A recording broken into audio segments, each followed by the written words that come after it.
setiap ada masa tertentu atau setiap tahun ada ruang untuk mengevaluasi dan melakukan penguatan terhadap seluruh kegiatan di MPR RI, baik itu sosialisasi 4 pilar MPR, kemudian aspirasi masyarakat di Badan Pengkajian maupun sarasehan di Badan Penganggaran itu sendiri.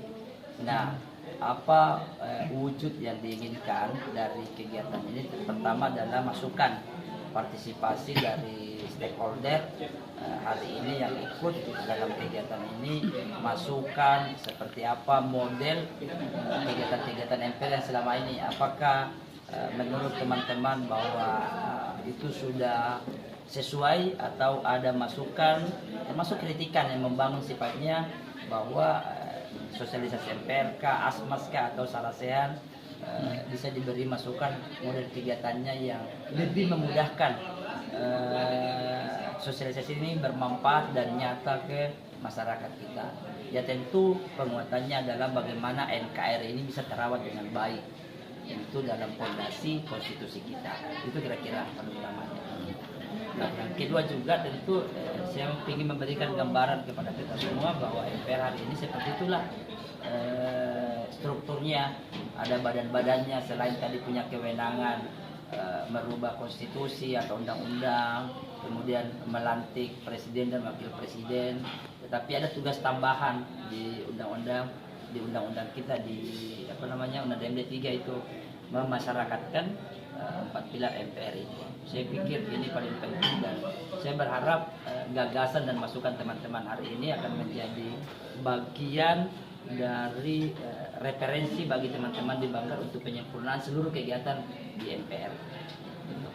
Kalau menanggapi kisah pilu yang terjadi di Lenggo sendiri. Di Lenggo, iya. Gimana nih? Saya sebelum masuk ke Lenggo ya, ada tadi yang menarik ini yang saya sampaikan. Iya. Tadi ada gagasan itu Pak Rizal misalnya, kalau ada cerdas cermat 4 pilar itu, cerdas cermat MPR ke depan, yang juara 1 itu dipastikan bahwa dapat beasiswa. Jadi penghargaan kepada juara-juara dari kegiatan cerdas cermat itu salah satunya adalah melalui pembinaan mendapat beasiswa untuk lanjut kuliah. Atau misalnya dia kelas 2 dapat beasiswa SMA kelas 3 dan lanjut kuliah dapat SMA. Yang bisa menyelenggarakan itu Pak Dewan apa dari MPR? Melakukan, tapi dia MPR-nya akan turun ke 38 provinsi. Oh gitu. Ya, nah di provinsi akan diseleksi ke tingkat nasional. Nah, kita berharap ke depan tadi masukannya dan saya akan sampaikan itu bahwa ada masukan yang baik, juara-juaranya 1, 2, 3, kelas 1 sampai 6 itu bisa mendapatkan reward beasiswa untuk kuliah.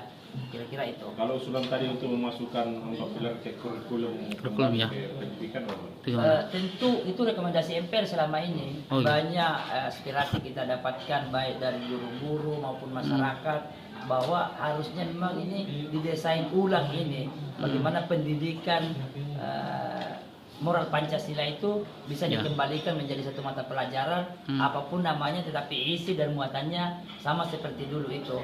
Bagaimana adab, etika anak-anak didik kita itu bisa dikembalikan dengan baik. Kira-kira itu ya. Nah, ini Lenggo nih. Saya tadi sudah juga menyampaikan. Pertama, ini beritanya cukup viral. Terima kasih teman-teman media dan didesain oleh teman-teman TA saya dan itu menjadi viral.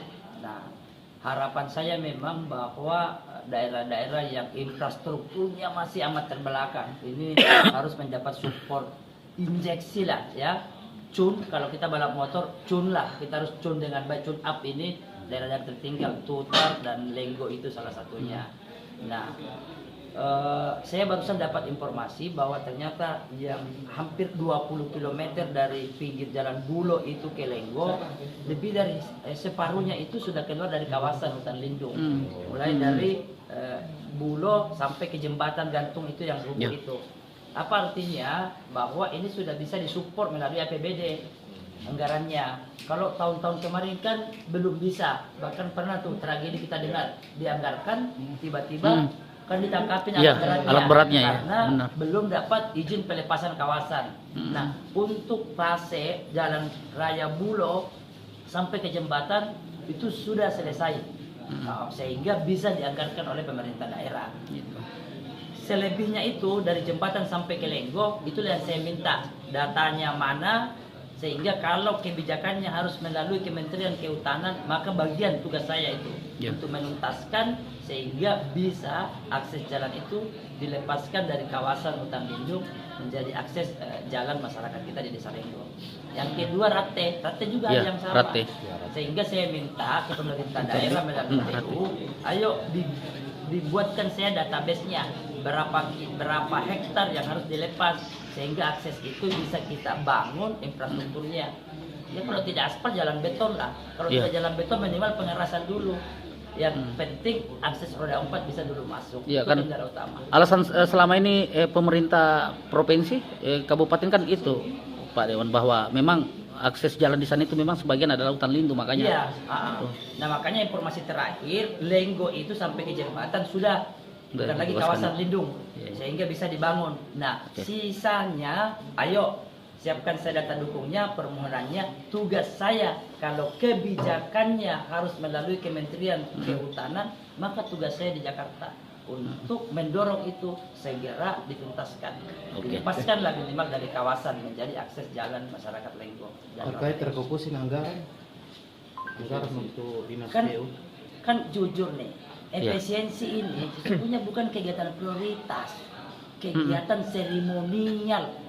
Ingat ya, jadi refocusing itu sesungguhnya kegiatan Seremonial. seremonial yang sifatnya tidak prioritas. Ya. Jangan tiba-tiba dibelokkan menjadi refocusingnya di anggaran yang prioritas, tapi masih banyak nih anggaran-anggaran seremonial.